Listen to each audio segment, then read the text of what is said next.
ஏன் அசத்துன்னு வைய போறோம்? ஜடமே அப்படிங்கிறாள். என்ன ஏன் அந்த ஞானம் இருக்கணும் உனக்கு இல்லையேன்னு அர்த்தம். கடிகாரத்துக்குள்ள பெருமாள் இருக்கார், அதுக்கு தெரியாது. வேட்டிக்குள்ள பெருமாள் இருக்கார், தெரியாது. ஆனா எனக்கும் தெரியாதுன்னால் இதுக்கு தெரியாட்டா தப்பு இல்லை, அது ஜட பொருள். ஞானம் இருக்கிற நான் தெரியலேன்னு சொன்னாதான் ஆபத்தே. பிரளய காலத்துல அப்படிதான் நாம அசித்துக்கு சமமா இருப்போமா. ஒருத்தருக்கும் ஒரு துளி ஞானம் இருக்காது. கண்ணு காது மூக்கு வேலை செய்யாது, மனம் வேலை செய்யாது, பிரளயத்துல இருப்போம். அதுல இருந்து இவன் இப்படியே இருந்தான்னா எப்படி பக்தி பண்ணுவான், எப்படி ஞானம் தெரிஞ்சுப்பான்? அதுக்காகத்தான் பகவான் சிருஷ்டிக்கிறார். சிருஷ்டித்த பிற்பாடு தத் சிருஷ்டுவா ததேவானு பிராவிசத்து, படைத்த எல்லாவற்றுக்குள்ளும் புகுகிறார். அனுப்பிரவேச சத்திய தெச்சாபவத்து, அச்சித்துக்குள்ளேயும் புகுவார், சித்துக்குள்ளேயும் புகுவார். ஆனா ரெண்டுத்துக்குள்ள வித்தியாசம், அச்சித்துக்கு தெரியாது, சித்துக்கு தெரியும். ஆனா இப்ப ஹிரண்யகசிபு சித்தா இருக்கிறவர் தெரிஞ்சு உள்ள இருக்காருன்னு சொல்ல வேண்டியவர் இருக்காரான்னு கேட்டான் பாருங்க. அதுதான் அசத்து அச்சித்துன்னு அர்த்தம். நம்ம அந்த மாதிரி இல்லாம ஹிரண்யகசிபு ஆயிட்டு போறான், நம்ம ஆகாத இருந்தா போறாதா? அதை நமக்கு உணர்த்தறதுக்கு தான் இவ்வளோ பெரிய நரசிம்மனா அவதரித்தார். அடிப்படையில பார்த்தா சர்வ வியாபகன், சர்வாந்தராத்மா, சர்வாந்தர்யாமி, எல்லாவற்றுக்குள்ளும் இருக்கிறார்னு புரிய வைக்கிறதுக்கு தான் இந்த அவதாரத்தின் முதல் பிரயோஜனம். அடுத்தது பக்த பராதீனன், பேர்பட்டவர்னு சொல்லச்சவே நாம நெருங்க முடியாது, ரொம்ப தள்ளி இருக்கான்னு பயந்துட்டோம்னா பயப்படாதே. பக்தன் கூப்பிட்ட குரலுக்கு வருகிறார். நம்ம ஆச்சாரியர்கள் 3 தடவை பெருமாள் நுழைவு தேர்வு எழுதினார். அதெல்லாம் உண்டு இல்லை, ஏதோ சத்தம் போடுறா சுவாமி, நீங்க வேற எதுக்கு இப்போ நுழைவு தேர்வை பத்தி பேசுறீர்னார். நம்ம எழுதுறதை நான் சொல்லவே இல்லை, அதெல்லாம் நம்ம மாதிரி எழுதவே முடியாது. பெருமாள் எழுதினார். அவர் 3 தடவை தேர்வு எழுதினாராம். ஒன்று யானை கூப்பிட்டது, கூப்பிட்ட உடனே யாரையும் அனுப்பாம தானே வந்தாரோ இல்லையா, முதல் தரம் தேர்ச்சி பெற்றார். அடுத்தது பிரகலாதன் கூப்பிட்டார், இதோன்னு சொன்ன உடனே தூணுக்கு நடுவில் வந்துட்டாரோ இல்லையா, 2வது நுழைவு தேர்வும் தாண்டிவிட்டார். 3வது திரௌபதி ஆபல கூப்பிட்டா, வந்துட்டாரோ இல்லையா, வந்துட்டார்னா வரலையே, அவர் ஆபத்துல புடவை தானே சுரந்தார், வந்திருப்பார். வந்திருந்தா என்ன ஆயிருக்கும்னால், இங்க நரசிம்மன் வந்த உடனே ஹிரண்யகசிபுவுக்கு உயிர் படுத்தா, அங்க பெருமாள் வந்த உடனே முதலைக்கு உயிர் படுத்தா, அதே போல இவள் கூப்பிட்டத்துக்கு கண்ணன் அங்க வந்திருந்தால் இப்ப யார் உயிர் போகணும்? இந்த 2 இடத்துல போயிடுத்து. அது என்ன சுவாமி துரியோதனன் இருக்கார் என்னால், முதல்ல பஞ்சபாண்டவர்கள் தலை போயிருக்கும். ஒரு நாள் அவர் துரியோதனன் தொடவே மாட்டார். என் சொத்துன்னு சொல்லி அவ சரணம்னு கைகூப்பின பிற்பாடு, துரியோதனா அவன் கெட்டவன் போயிட்டு போறான், அர்ஜுனா உனக்கு தெரியாது, தர்மபுத்திரா உனக்கு தெரியாது, அதுக்கப்புறம் நான் வச்சு சூடாதி தோத்ததுன்னு நீ பேசினியே, உன் மனைவியா இருக்கிற வரைக்கும் நீ பேசிக்கோ. அவ எப்ப சரணம்னு கோவிந்த புண்டரீகாட்ச ரக்ஷமாம் சரணாகதம்னு கூப்பிட்டாளோ, கூப்பிட்ட நிமிஷம் என் சொத்து நீ தெரிஞ்சுட்டு வேண்டாமா. கடவுள் சொத்துக்கு எந்த ஒரு ஆபத்து வந்தாலும் நாம சொணங்கவே கூடாது. அது என்னமா நீ எடுப்பேன்னு சண்டை போட்டுத்தான் ஆகணும். சண்டை போடலாமன்னால் ஆமாம், அவ்வளவுதான். தொண்டரடிப்புடி ஆழ்வாரை சொல்றார், நின்பால் பொறுப்பறையனகள் பேசில் போவதே நோயதாகி குறிப்பென கடைமாகில் கூடுமேல் தலை ஆங்கே அறுப்பதே கருமங்கண்டாய் அரங்கமான அருளானே. உன்னை பத்தி தப்பா ஒருத்தம் பேசினான்னா கூட தலையை வாங்கிடுவேங்கிறார். ஆழ்வார்கள்லாம் இப்படி பேசுறவாளா? ஆனா அவர் எழுதியிருக்கார், நின்பால் பொறுப்பறையனகள் பேசில் போவதே நோயதாகி, என்னால சக்தி இல்லைன்னா இடத்த விட்டு ஓடிப்படுவேன், இல்லை குறிப்பென கடைமாயில் தலையை ஆங்கே அறுப்பதே கருமங்கண்டாய். அதனால பிரம்மத்துக்கு ஒரு பேச்சு, ஏதோ கோவில் சொத்துக்கு ஒரு ஆபத்துனால் திரும்பியே பார்க்கக்கூடாது, சண்டா தாங்கிறார். அப்படி விட்டுடவே கூடாதான். ஏன்னா நம்ம அவர் இருந்தா தான் நாம் இருந்தா தான் அவர். ஆக இந்த இடத்துல பார்த்தீங்கன்னால் எங்கு முழன் கண்ணன் என்ற மகனை காய்ந்தார் பக்த பராதீனன். 3வது பரீட்சை. ஒருவேளை திரௌபதி கூப்பிட்ட குரலுக்கு வந்திருந்தா துரியோதனாதிகளை அப்புறம் வெட்டியிருப்பார், பஞ்சபாண்டவர்கள் முதல்ல போயிருப்பார். போட்டமே என்னால் இவ கூப்பிட்டதே என்ன காப்பாத்துன்னு, அது கூப்பிட்டது இந்த கழுத்து தொண்டையிலேருந்து கூப்பிட்டாலாம். அந்த கழுத்து பக்கத்துல தான் மங்கள சூத்திரம் தோன்றதான். வந்தா நான் தர்மபுத்திரனை கொண்டுட்டேன்னா இந்த மாங்கல்ய சூத்திரம் போயிடுமா. நாளைக்கு ஒரு ரிஷி எழுதுவரான், எந்த தொண்டையில மங்கள சூத்திரம் தொங்கித்தோ அது போகும்படி கண்ணன் நடந்தானேன்னு வரான். அதனால பண்ணவே மாட்டார். அதனாலதான் அந்த இடத்துல அவர் வரவே இல்லை. வந்திருந்த ஆபத்து, அவ கேட்டது என்ன, ரட்சித்து விடு, புடவை வந்தா ரட்சிக்கப்பட்டது. அதுக்கப்புறம் ஆட்டமே சண்டையெல்லாம் இருக்கு, போட்டோம் போதும். ஏதோ இவரே தூது நடந்தார், செத்தார மீட்டார், ஷாவாது நோக்கினார், தேரோட்டி கொடுத்தார், புருவன் நெறித்த விடத்திலே தேர நடாத்தினார், இத்தனையும் பண்ணார். என்னால் அவ கூப்பிட்ட ஒரு இருக்கான், கோவிந்தான்னு கூப்பிட்டாரோ இல்லையா, தேய சதா சவிதிருமண்டல மத்தியவர்த்தி நாராயணா சரசிஜாசன சன்னிவிட்டா கேயூரவான் மகர குண்டலவான் கிரீட்டி ஹாரி ஹிரண்மய வபுகு திருத சங்க சக்கர துவாரகா நிலையாச்சுத கோவிந்த புண்டரீகாட்ச ரக்ஷமாம் சரணாகதாம். அவ சொன்னது பெண்பால், அவ பாடினது ஸ்திரீலிங்கம், சரணாகதாம் தான் மகாபாரதம், அங்க தென்னாதான் இருக்கும். நம்ம ஆண்கள் சொன்னா சரணாகதம். ஒன்றும் தப்பு இல்லை. இப்போ இதுக்கு சுவாமி அது சரியா தெரியாது போல் இருக்கே, அதனாலதான் நான் ஸ்லோகம் சொல்லலேன்னு ஆரம்பிச்சிருவேண்டாம். நீங்க சரணாகதம் ஓடுனாலும் சொல்லுங்க, சரணாகதா ஓடுனாலும் சொல்லுங்க, சொல்லாதையே உள்ளத்தால் நினைச்சுட்டா கூட சரி. ஆக மொத்தத்துல துவாரகா நிலையா அச்சுத கோவிந்த உன் திருவடிகளை பற்றினா 3வது நுழைவு பரீட்சை. கஜேந்திரன் கூப்பிட்டது, பிரகலாதன் கூப்பிட்டது, திரௌபதி கூப்பிட்டது. 3 பேர் கூப்பிட்ட குரலுக்கு செய்திருக்காருனால் பக்த பராதீனன், பக்தர்கள் கூப்பிட்ட குரலுக்கு கண்டிப்பா வருவார் என்பது அர்த்தம். அடுத்தது பாகவத அபச்சாரம் பொறுக்க மாட்டார். அதுதான் வராகாவதாரத்திலிருந்து தொடர்பு. இதுக்கு புராணத்துல அவர் சொல்லி முடிச்சார். நம்பாடுவான் சரித்திரத்துல பாகவத அபச்சாரம் பொறுக்க மாட்டேன்னார். அதுக்கு அடுத்த சரித்திரம் யத் அபராத சஹசிரம் அஜஸ்ரஜம் தொய் சரண்ய ஹிரண்ய உபாவகது வரத தேன சிரந்தம் அவிக்ரியா விகிருத்தியம் அர்பக நிர்பஜனாதகாக. என்ன கோபம், அராளம் பாத்தாளம் திருதசலய பாபித லயம். ஆகாசத்துல தேவர்களுடைய இடமெல்லாம் ஓடி போய் தேவர்களெல்லாம் பாத்தாளத்துல விழுந்துட்டாளாம். சூரிய சந்திரர்களை காணமா, திசச்ச பிரச்சோதி, சூரியன் காணும் சந்திரன் காணும், ஒரே கும்மிருட்டு, எந்த பக்கம் கிழக்கு மேற்குன்னு கூட தெரியல, அவ்வளவு கோபம். இவையா பிளவாய் வாயை திறந்திருக்கா, ஸ்தப்தோர்த்த கர்ணம், கர்ணங்கள்லாம் காது மேல் நோக்கி படுத்தான். புருகுடி கண்ணுக்கு மேல இருந்த புருவத்தை வளைச்சது நெருப்பு வில்லு வளைஞ்சாப்புல இருந்துதான். வாயை திறந்த உடனே பிலத்வாரத்தை போல குகையாட்டம் இருந்துதான். அதுல இருந்து நாக்க வெளியில மடித்தா, மடிந்த நாக்கு, முராந்த தொண்டை, அப்படி ஒரு அழகான திருக்கு. ஆனா அழகு இத்தனை பயமா இருக்கேன்னால் நாரசிம்ம பபுகு ஸ்ரீமான்னு திருநாமம். நாரசிம்ம பபுகுன்னா அழகியான் தானே, அரி உருவம் தானேன்னு ஆழ்வார் பாசுரம். அழக்கா இருக்கார், ஆனா ரிசவன் பயங்கரமா இருக்காங்கிறார். பிரதிகூலனா இருக்கிற விரோதிகளுக்கு பயங்கரனா இருப்பார். பிரகலாதனுக்கு பயங்கரமா இல்லையே. ஹிரண்யகசிபுவுக்கு வேணா பயம் கொடுத்தாரே தவிர, அதே பிரகலாதன் என்னமா தோன்றினார், ஆடுறான், பாடுறான், விழறான், புரள்றான், கத்தறான், சண்டை போடுறான், என்னென்னமோ பண்றான். இன்னும் பிள்ளை பைத்தியம் பிடிச்சுட்டான்னா பின்ன இவரை சேவிக்கிறதா பைத்தியம் பிடிக்காத இருக்குமா? இவர் இத்தனை நாள் நான் ஆசைப்பட்டிருக்கேன் தவிர கடைப்பரா தெரியாது, ஒன்றும் தெரியாத நான் போய் இந்த தூண்ல இருக்கேங்கிறதுக்காக என்ன நிர்பந்தம் அவருக்கு இங்க தோணணும்னு அவசியமே இல்லை. நீ கூப்பிட்டதுக்கு நான் வரணுமான்னு சொல்லிட்டு அவர் வைகுந்தத்துல இருந்திருக்க மாட்டாரா? 1000 வருஷம் தபஸ் பண்ணுன்னு சொல்லியிருக்க மாட்டாரா? எங்க அப்பா தபஸ் பிரம்மாவை குறித்து பண்ணார், இவரை குறித்து பண்ணல. பண்ணியிருந்தா வந்திருக்கவே மாட்டார். ஆனா நான் அவரை குறித்து தபஸே பண்ணல, நிமிஷ போதில் வந்துட்டார். யாருக்கு வருவார் தெரியல, யாருக்கு வர மாட்டார் தெரியல.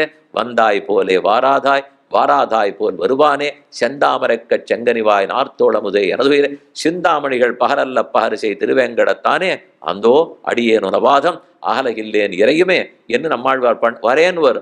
வரவே மாட்டார், வரவே மாட்டேன்வர். வந்தே தீத்துருவர். மழை குடுகுடுன்னு ஒரு சொட்டு பெய்யாது, சத்தமே இருக்காது, கொட்டி தீத்துரும். அப்படித்தானா அவர். ரிஷிகள்லாம் 1000 வருஷம் தபஸ் பண்ணிருப்பார், வரமாட்டார். பிரகலாதன் ஏன் கூப்பிட்டான்னே தெரியாது, உடனே வந்துடுவார். ஏன் வந்தேன்னு அங்க கேட்க முடியாது, ஏன் வரலேன்னு இங்க கேட்க முடியாது, வருவாயான்னு எதிர்பார்த்து கொண்டுதான் இருக்க முடியும். நீ ஏன் அவருக்கு வந்தாய்ன்னு கேட்டால் பதில் கிடைக்காது. எனக்கேன் வரவில்லைன்னு கேட்கலாம், பதில் கொடுப்பார், வருவார். இதைத்தான் பிரகலாத சரித்திரத்தை நாம தெரிஞ்சுக்கணும். பள்ளியில் ஓதி வந்த தஞ்சிறுவன் வாயில் அந்த குழந்தை அப்படி என்ன சொல்லிட்டான், ஒரே ஒரு நாராயண நாமம். அதுக்கு தான் இது இத்தனையும். இங்கு இருக்காருன்னு சொன்னார் இல்லையோ, இருக்காருனா தோன்றினார். தோன்றியது நரத்தம் கலந்த மிருகத்தம். ஸ்தம்பே சபாயாம் ந மிருகம் ந மானுஷம். மனித பிறவியாகவும் இல்லாமல் மிருக பிறவியாகவும் இல்லாமல், ரெண்டுக்கு சிதாட்சீர நியாயம்னு சொல்லுவார்கள். நிரு ஹரிதசையோகோ பஷ்யன் நௌத்பத்திகம் கடனாத்புதம். நரஹரிதசை, நரதசை, ஹரிதசை, இந்த ரெண்டு சேர்ந்து சொல்லியோ, சேராததை சேர்க்கும் ஆற்றல்னு அர்த்தம். அதுல நிறைய விஷயம் இருக்கு. சேராததை சேர்க்கிறதுனா வெறுமே இதை நரத்தம் மிருகத்தம் சேராது, சிங்க முகமும் மனித உடலும் சேராது, அதை சேர்த்தார் இருக்கட்டும், அதான் உண்மை. நரசிம்மாவதாரத்தில் அது உண்மை. ஆனா வேதாந்த விஷயத்துல சேராத நிறைய விஷயத்த அவர் சேர்த்து காட்டுறார். அது இன்னைக்கு ஆரம்பிச்சா பத்திரையிடும். அதனால இப்ப இல்லை, அது என்னங்கிறத நாளைக்கு வச்சுப்போம், அதை மெதுவா சொல்றேன். இருந்தாலும் இப்ப இந்த விஷயத்தை முடிச்சிடும். பக்த பராதீனன், பக்தர்களிடத்துல ஒருத்தர் அபச்சாரப்பட்டால் அதை ஒரு நாளும் பொறுப்பதில்லை. அதனாலதான் அபராத சஹசிரம் அஜஸ்ரஜம் தொய் சரண்ய ஹிரண்ய உபாவகது வரத தேனச்சிரந்தம் அபிக்ரியா விகிருத்தியம் அர்பக நிர்பஜானாதகாக. அதுல இருந்து வெளியில வந்தார். வரும்போது ஏன் இந்த ரெண்டா சேர்க்கிறார்? இவன் மனிதனால மரணம் கூடாது, மிருகத்தால கூடாதுன்னா ரெண்டையும் கலந்துட்டார். காலையில கூடாது, ராத்திரியில கூடாதுன்னா சந்தியா காலத்துல தோன்றிவிட்டார். அது பகலும் இல்லை, ராத்திரியும் இல்லை, மாலை பொழுது. அந்தியம் போதில் அரியுருவாகி அரிய அழித்தவன வந்தன தீர பல்லாண்டு. பெரியாழ்வாருக்கு இதெல்லாம் மறந்துபடுது. பிரகலாதன் வந்தது, ஓஹோன்று பயங்கரமா வந்தது, இரண்யகசிபு அழிச்சுட்டது, ஜுவாலா நரசிம்ம, அதெல்லாம் அவருக்கு தோணவே இல்லை. அவருக்கு தோணினது, எங்கேயானும் பிறந்த குழந்தை ஒரு நிமிஷம் அறவத்தல் வத்தி, அந்த அம்மாவுக்கு 48 நாளே இன்னும் போகலை, பொன் குழந்தையா இருந்தா 40 நாளா, பிள்ளை குழந்தையா இருந்தா 30 நாளா, அறத்துக்கிட்டே போலேன்னா அதுக்குள்ளேயே சண்டை போடும் ஒரு பிள்ளை. அது எங்கேயானு கேள்விப்பட்டிருக்கலாம்.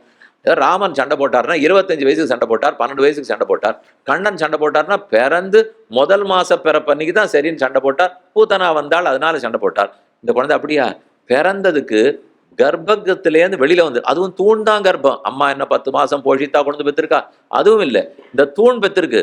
தூண் பெற்றாலே ஒரு அணுந்து இருக்காது, உடம்பெல்லாம் அசைந்து போயிருக்காது. ஆனா அதுக்குள்ள இரண்யகசிபு எதிர்த்து வந்துட்டானே, இதுதான் எனக்கு ரொம்ப கவலையா இருக்குங்கிறார்.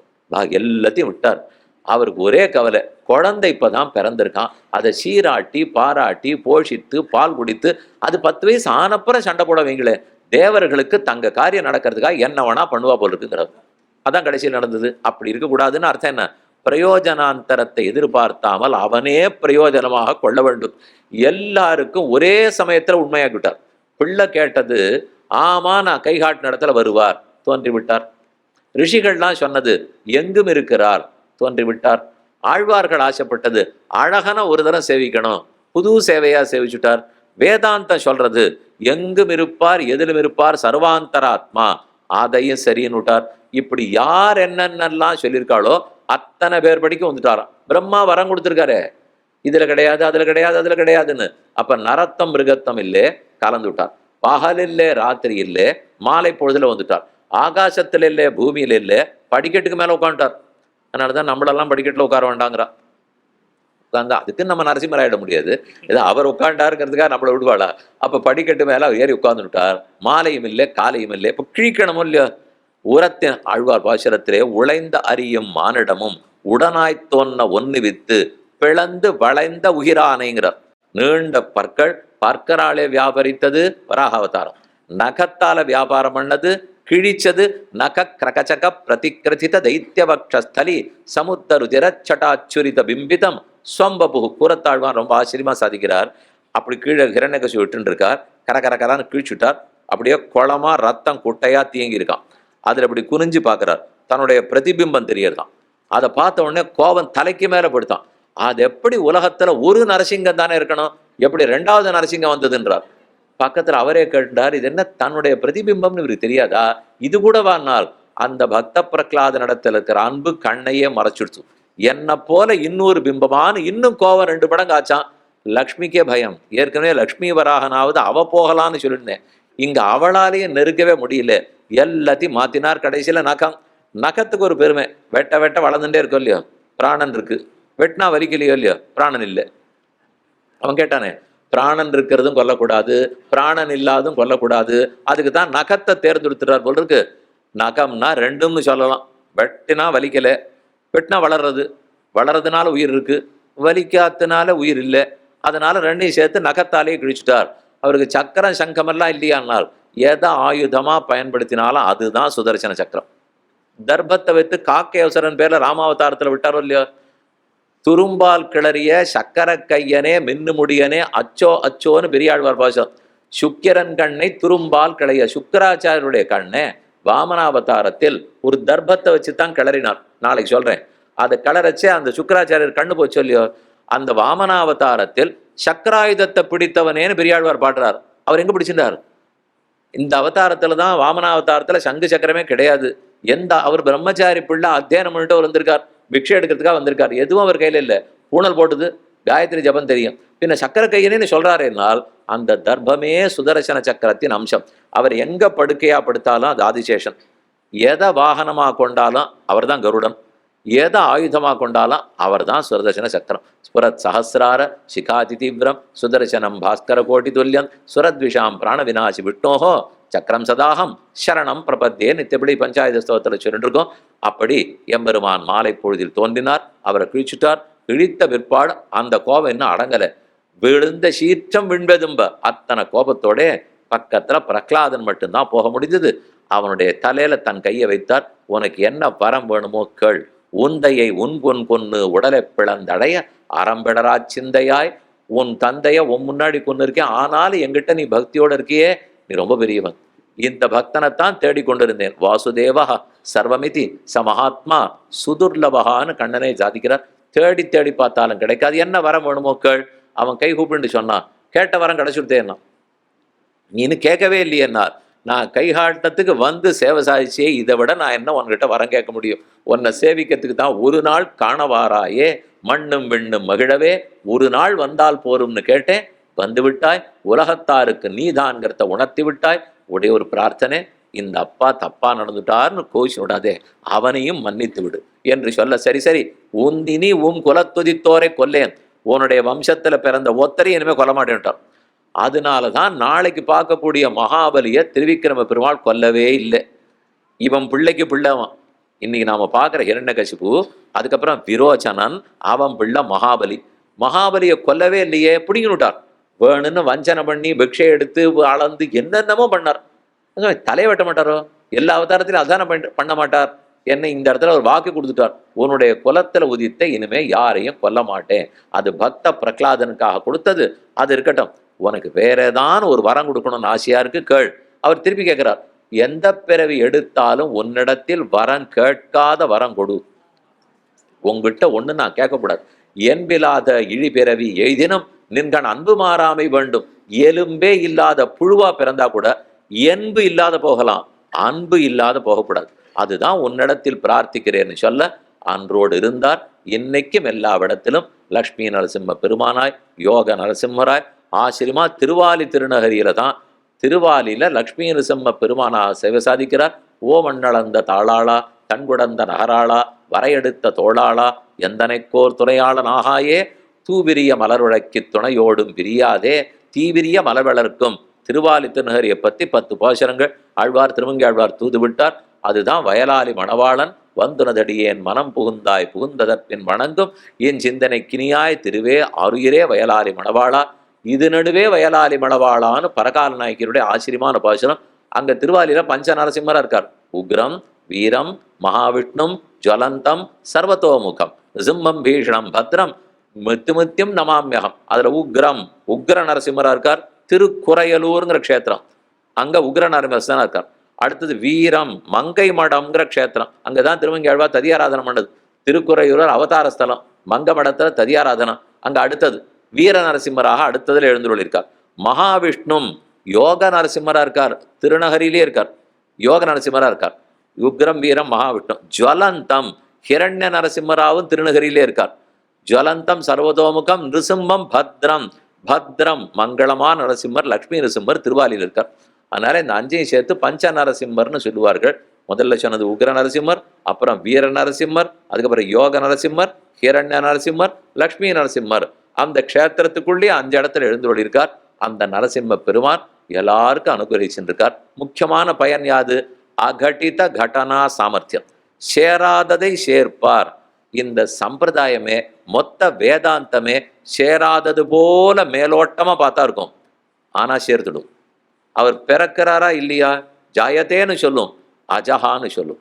அவர் குணம் உண்டா இல்லையா, நிர்குணம்னு சொல்லும், சகுணம்னு சொல்லும்.